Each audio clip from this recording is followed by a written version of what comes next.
On July 28, 2018, the sport fishing boat Gotham was participating in a tournament off the Texas coastline near the Matagorda jetties. While on a northwestern track, the vessel was traveling at about 28 knots. After overtaking the Double Oak, another vessel that was participating in the tournament, the captain set the autopilot and went down below decks to check on the engine room. He also spent some time and spoke with the owner of the vessel. He says he was only gone for about 2 to 3 minutes. At the same time, the fishing vessel Lady Toni was on a northeastern track. With outriggers deployed, however, she was not engaged at fishing at the time. She was traveling at 8 knots. After making several attempts to hail the Gotham, the Lady Toni slowed her speed and altered her course to port. However, it was too late, and at approximately 15:48, the Gotham struck the starboard side of the Lady Toni.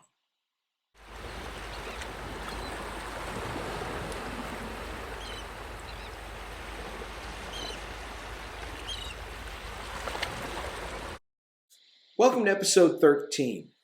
Today we'll be continuing on with section 2, conduct of vessels in sight of one another, taking a look at rule 15, crossing situations.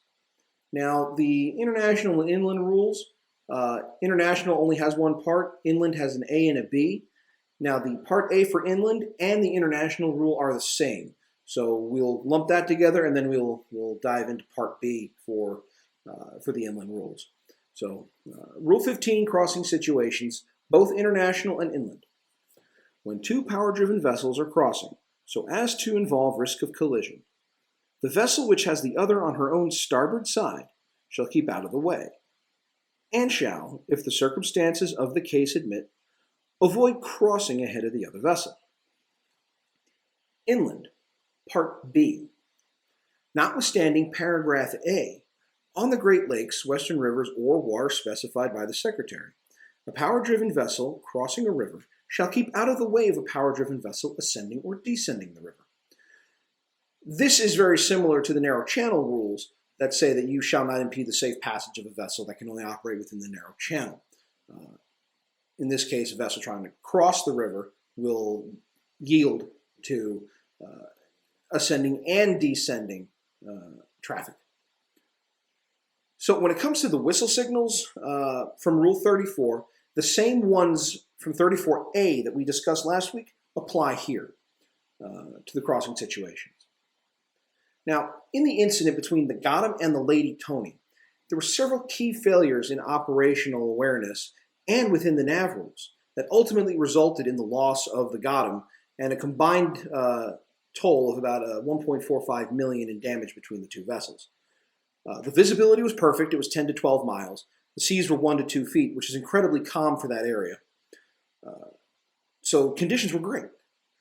Now, according to the rules, the Lady Toni was the giveaway vessel, as she had the Gotham on her starboard side.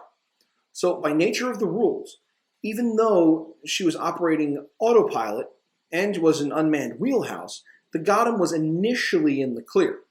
However, as we get closer to the point of no return, what we call an in extremis situation, which would require the stand-on vessel to act to avoid collision when the actions of the giveaway are insufficient, which we're going to touch on next week in Rule 17. The Gotham wound up being unable to comply with that part of the rules simply because there was no one up there to do the job. Additionally, no sound signals were sounded, including the danger signal, which is 34D, by either vessel. And the captain on the Gotham says that he made his decision to go below decks because he did not detect the Lady Toni, not just visually, but by radar.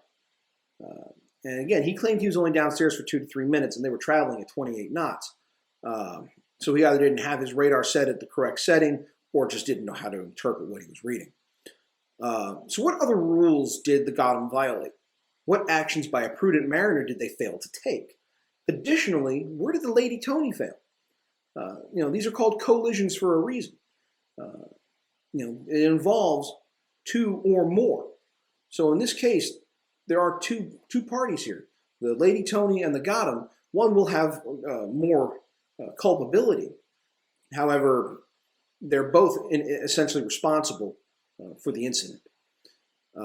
So in the comments below, please, let's discuss this. Put your thoughts. Where do you think that both vessels failed? So, a question of the week.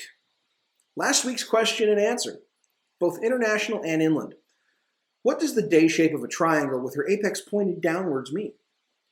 The answer is sailing vessel operating machinery.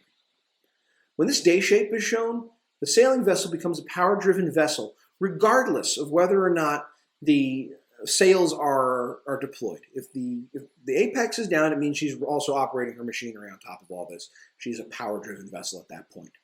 So thank you, Captain Mike Taylor, for getting the question correct. And for this week's question is inland only. What color is a special flashing light? Please include your answers in the comments below. Next week, we'll take a look at Rule 16, actions by a giveaway vessel, and Rule 17, actions by the stand-on vessel. If you know of anyone that may benefit from or be interested in these videos, please share them. Spread the word. And as always, please remember to click like, subscribe, and please stay safe out there, everyone. Have a great week.